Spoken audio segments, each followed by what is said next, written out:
In the wild, wild west days, Dodge City days of the western American frontier, we had tremendous problems up until really the early 1900s with the banking system. Because a bank was basically a storage place for money.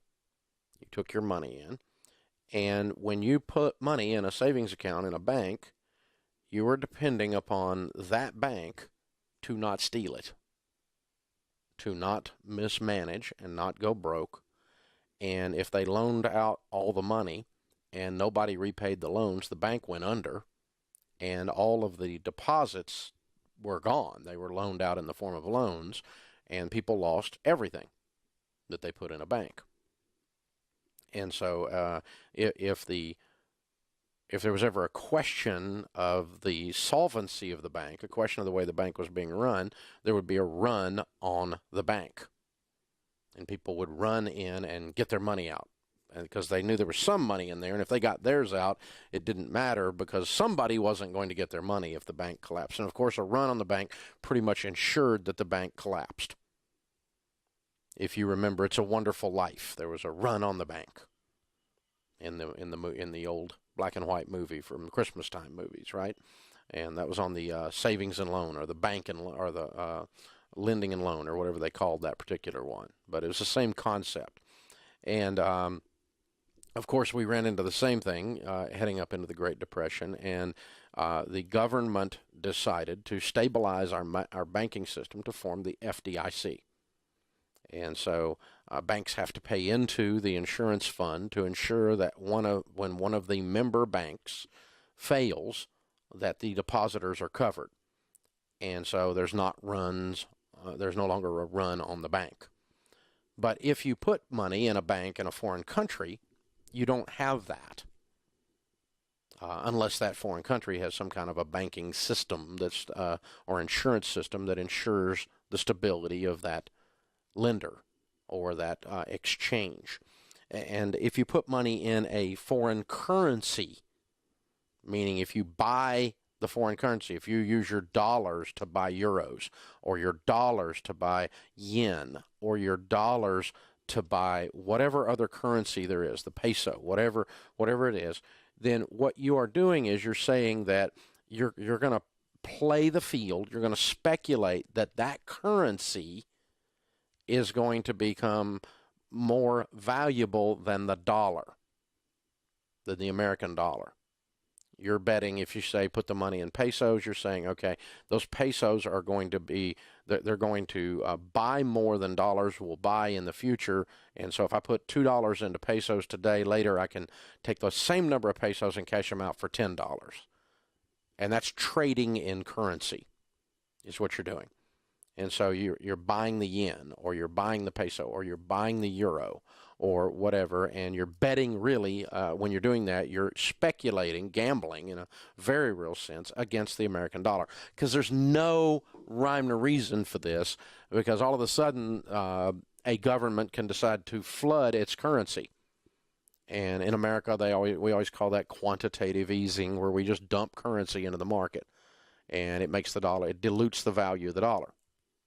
And when they do that, and they try to do it at a pace that doesn't create big ripples, but other countries are not nearly as sophisticated, and so they can destroy the value of a currency.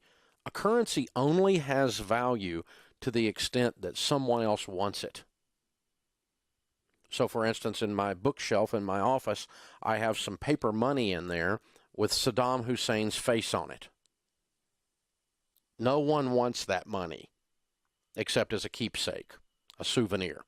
But I can't take that to the gas station and buy gas. I can't pay my water bill with that.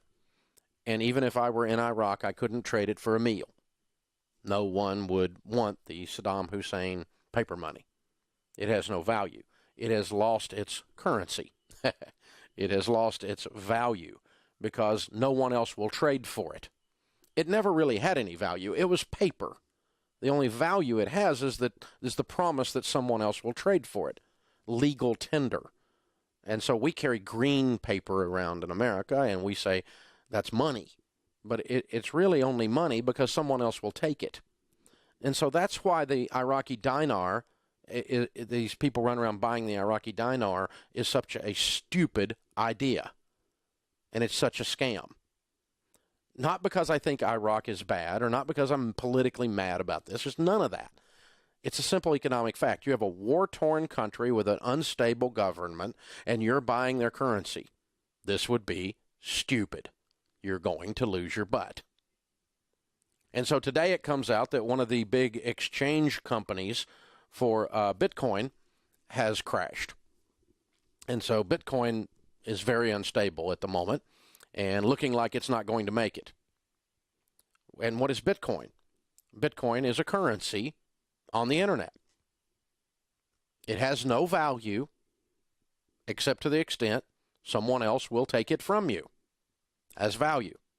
Just like that paper has no value except the extent someone else will take it. So Bitcoin is the Iraqi dinar of the internet. And I know intelligent people who, while they're intelligent, are not wise, that have put a bunch of money in Bitcoin. But it's a really good way to turn $1 million into nothing, to play in unstable currencies that they're, and here's what you have. Let me tell you what Bitcoin is. It's WWW. It's the wild, wild west. You're back to the Western banking system. Because all of a sudden, one of these computer nerds just flips a switch. The whole freaking thing's gone. It has no value. They just got completely ripped off, and it took them down. And so the little hipster techie guys are sitting in front of the building with a sign that says, "Where's my money?" Well, honey, you never had any. It's not real money because it's not a stable currency that has any kind of a system that backs it, that has any kind of a system that protects. Well, I've made a lot of money in Bitcoin. You can make a lot of money trading dirt to somebody else trading dirt until people catch on that dirt's not a good idea to trade. You can trade gravel out of your driveway as long as you can get away with it. And so just because you made some money doing it doesn't mean that it was a bright idea. And so I'll go ahead and, I got all you Iraqi dinar people and all you gold people all pissed off at me. So let's just go ahead and add you Bitcoin people to the mix. You're stupid. You're going to lose your money. Be pissed at me. You shouldn't have put money in something wacko like that. People, money, and handling your personal investments is not difficult. You put it in things that are tried and true, that have been around forever. You don't have to risk your dadgum life fortune in some made-up computer game. And that's basically what you're doing here. No backing. It's the wild, wild west. It's going to turn on its head, and you're going to lose your butt. This is the Dave Ramsey Show.